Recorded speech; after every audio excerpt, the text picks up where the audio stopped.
My name's Dave DeBow, founder of MoneyPartnerFormula.com, and this show is built for everyday real estate investors who are actively doing deals and looking to scale using other people's money. So if you're an active real estate investor and you want to get featured on this show to talk about your own real estate and capital raising experiences, then just go to daveinterviewyou.com. Now let's get rolling with this episode, and remember to subscribe for daily interview content. Welcome back, everybody. Let me ask you this question. Have you ever watched one of those home renovation shows on HGTV, Flip This House, Fix This House, Incomes, Properties, all these kind of shows that have a lot to do with renovations and construction? Have you ever thought, hey, that sounds interesting, I'd like to find out more? Well, you're in for a special treat, because today, zooming in from beautiful Niagara in Ontario, we've got a very accomplished real estate entrepreneur and a contractor and a lifestyle kind of guy, Ian Poulin. Ian, welcome to the show. Great to have you. Hey, Dave, thanks for having me here. All right. So, Ian, first thing I would like you to do, just give us a little snapshot of what your business looks like right now. So we're filming this July 2024. What does your construction business look like? What does your real estate investing business look like? Sounds good. So the real estate construction stuff started as a result of being an investor first. So I was investing since 2017, purchasing my primary residence, renovating that. And then from there, bought a few other properties. So I'm at 6 right now, duplexes. And the construction side of things is focused in the Niagara region. As you mentioned, that's where I'm from. And we focus primarily on helping investors convert single family homes to multifamilies, whether that's a duplex, a triplex, a garage ADU, a basement unit, those kinds of properties specifically for investors in that region. So that's what we're doing. That's very cool. So how did you, first of all, what was your background in construction before you started your own construction business? And I think it's brilliant that you've niched down so that you're focusing 100% on working with investors. That's really, really smart. So how did that all kind of come together? Sure, it's a good question. It wasn't planned this way. My background is business. I studied business in Canada at Brock University and abroad in Germany. And when I came home, I wanted to reach some financial independence, and I thought real estate would be a good place to go. I kind of enjoyed marketing and real estate and sales and operations, so it all came together as an entrepreneur. I actually started my career at Volkswagen, and I was there for 5 years. And while I was there, I was investing in real estate, getting my start. Right. And as a result of investing in real estate myself, some other people saw that and said, hey, can you do some general contracting for me? So I had no contracting background, but I had done it for myself, started to build up a team, and then did it for other people. And COVID hit right when I got the business really going. And it wasn't intentional. Someone asked me to do it for them, and it was more demand driven. I wasn't trying to push this into the market. And with my business experience, I think I've been able to run it properly and fairly well, but it was demand driven, one project after like another. And we've done over 150 units in the Niagara region for people. So Wow. 2 units or 3 units in a property. Very, very cool. All righty. And so a lot of people have a lot of challenges finding good, responsible contractors that do what they say they're going to do in the time frame they say they're going to do it, more or less on the the price tag they quote you. What Mhm. would you give folks, because you started out as an investor first, so I love that. What recommendations would you give people for finding really good contractors in their own area? Obviously, if they're in Niagara, they should give you a call first, but let's say they're not within your market area. Sure. Appreciate that. I would say that the way that we've approached it as a contracting business, I have a business partner that I brought in late 2020 when we got this going, but we really strive on communicating clearly what is being delivered and what is required from the client, because that's where things fall apart, is if Yeah. there's a lack of communication. And there is a bit of a gap where if you're an investor, you kind of need somebody that understands how to be professional and run a business as a contractor, because that's who you want to deal with as a professional. You can deal with an amateur, but you're not going to get professional results. And so that's where we've really strived to focus on is the communication, the detail orientedness.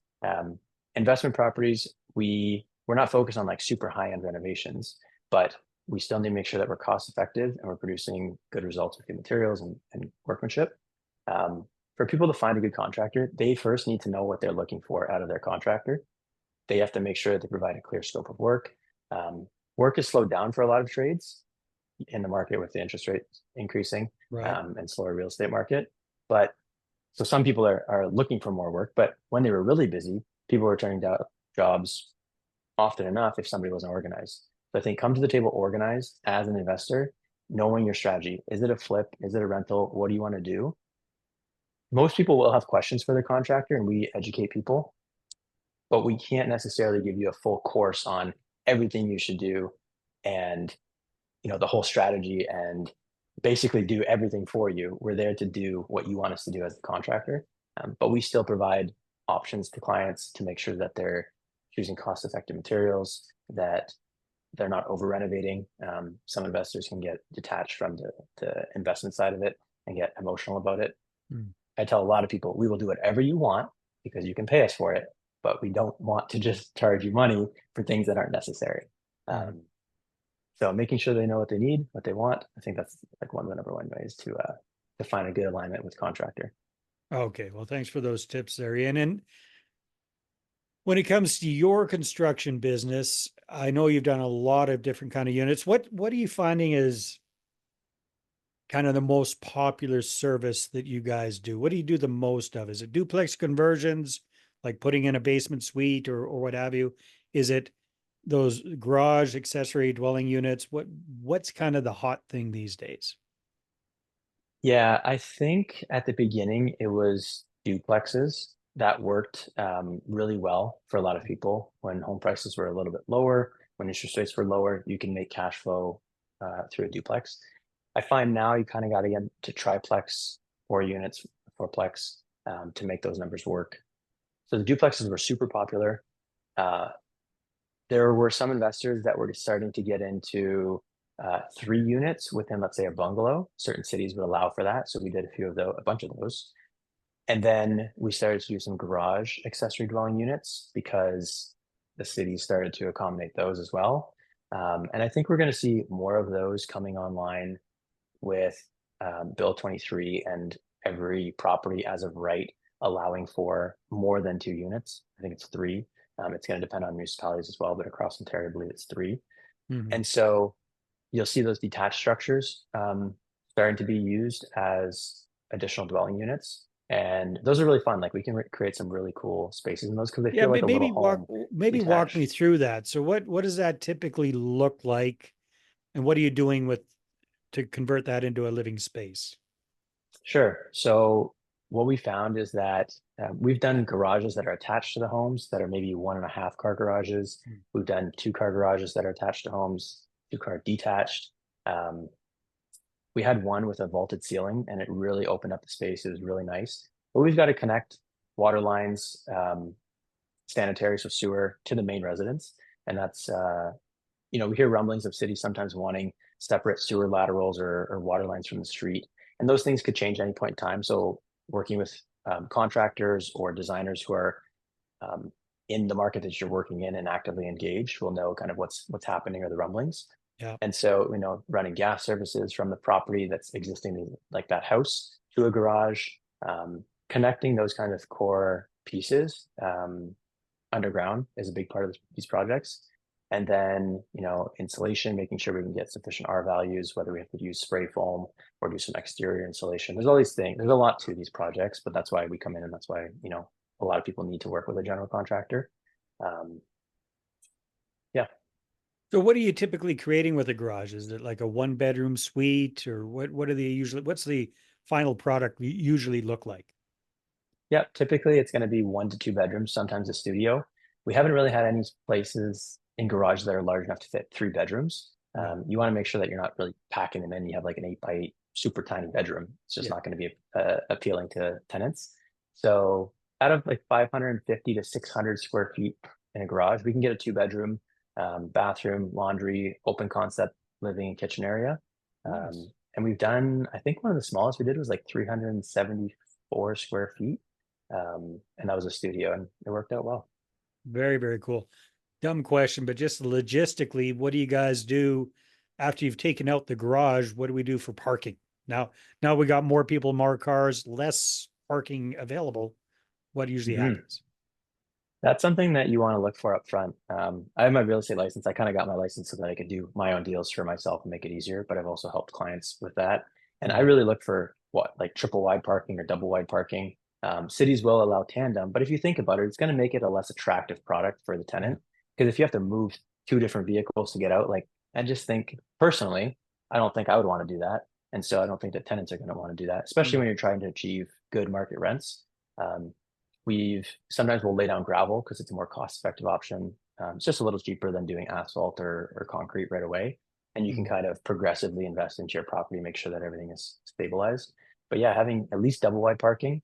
Um, some of the properties that I can think of, if there is a two-car garage, um, you might have double wide parking anyways. And then sometimes we suggested parking on a kind of an angle, and so that you can use one side of the driveway to park on an angle and one to use as kind of a laneway to get in and out. And you really got to get creative with it. It's case by case, but that's what makes it fun and challenging. Yeah. And we've done so many projects that we've seen a lot of different things that when we work with somebody who's looking to do something creative in a small space, we've seen a lot of different ideas and had to trouble shoot so we can bring those to the table. Very cool. I'm wondering, like, do you sometimes tear up part of the front yard, front of the front lawn or something like that, turn that into additional parking? Yeah, it depends on, where the access to the property is, ingress, Yeah. egress. Front lawns get torn up, driveways get expanded. Mhm. If there's maybe a grass strip between the properties that, if there's kind of a shared driveway, but there's a grass strip between them, we've expanded those. Um, we work with a BCI and an architect who will kind of lay that out and design it as well to make sure that it meets the width requirements for the city. A lot of the times, the width requirement is, you just got to kind of play with it. It can be um, you can be creative. Sometimes you can also do street parking. Like there's certain streets and areas that will allow for street parking and it's not a problem. And so you offer that. You got to be considerate of winter and if there's winter parking permits that are required. There's a lot of pieces to these puzzles, but they can all be solved. Yeah, most definitely.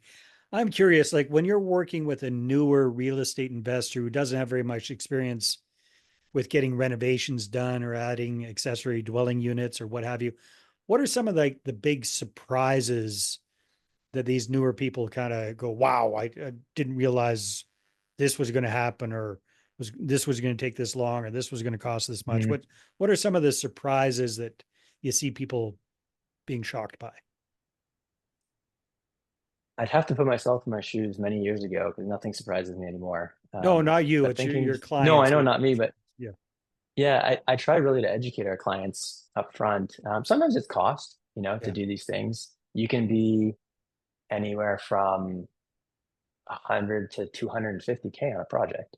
Um, I would say, sometimes upgrading water service to the property, it's just something that people don't think about. I don't Yeah. think they're so surprised at the cost. You're excavating, you're using a plumber, you're doing a lot of work.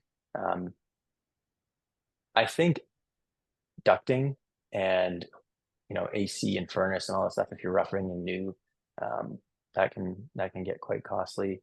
Um, I don't know if there's too many things. I guess I've seen so much, it just doesn't surprise. And I know you're asking what surprises clients. Yeah. Um, Well, I guess if but you're doing a good the job thing that's educating surprised, them, like when they we come and they try, say, yeah, "Hey, I'm absolutely. interested in doing a garage conversion," you Yeah. can give them a ballpark figure, give or take what it's going to cost them, and so it's not a huge. Yeah. And the reality is if somebody's educated on that or not isn't really going to change the price. It just might be more shocking. Mhm. Um, and there's so many items that do add up. I wouldn't say there's a category that is so expensive. It's just that we have a 160 line item document where we go through everything that the property is going to need, whether that's waterproofing, drywall, rock wool insulation, or regular sound bat insulation, paint, flooring, water water service upgrades. There's so many different line items. We've built a standardized template because these projects were trying to productize the service. Yeah. Um, and when you add up, if you change a little here, change a little there, there's sort of a baseline cost you're going to be at no matter what. Um, I don't find changing like finish materials too much changes it that much. A vanity, kitchen cabinets, flooring, the things that you're going to see a lot of, like, yeah, that can swing things 5 grand to 30 grand.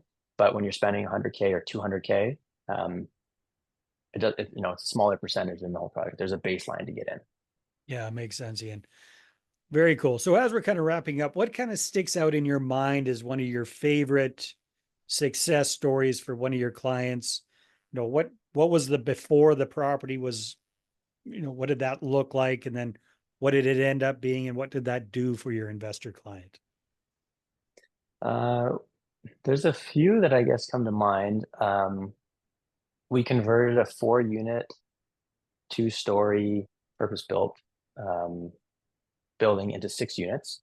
So if you can Huge. kind of imagine 4, like in a cross shape, there's a basement, a main floor, and a second floor.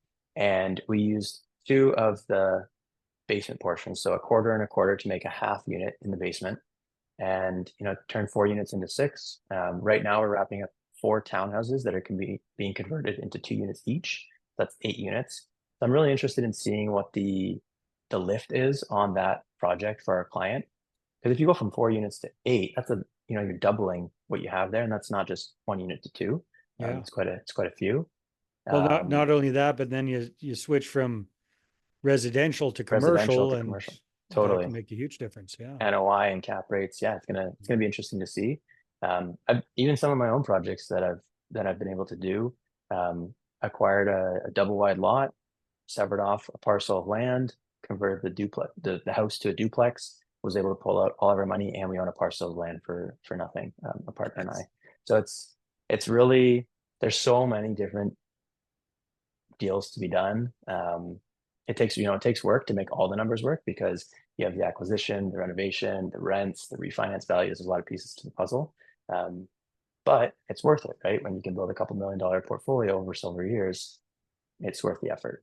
most definitely. Well, this has been great, Ian. If people want to connect with you and take a look at your most recent projects and maybe reach out and find out more, where should they go?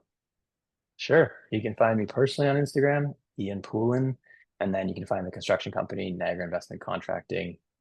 It's on the t-shirt, and it's linked in my own personal page, but probably the best place to stay up to date on kind of what's happening.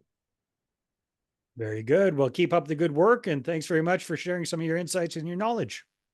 Thanks. Hope people found it valuable. If they have questions, they can definitely reach out. All right, everybody, take care, and we'll see you on the next episode.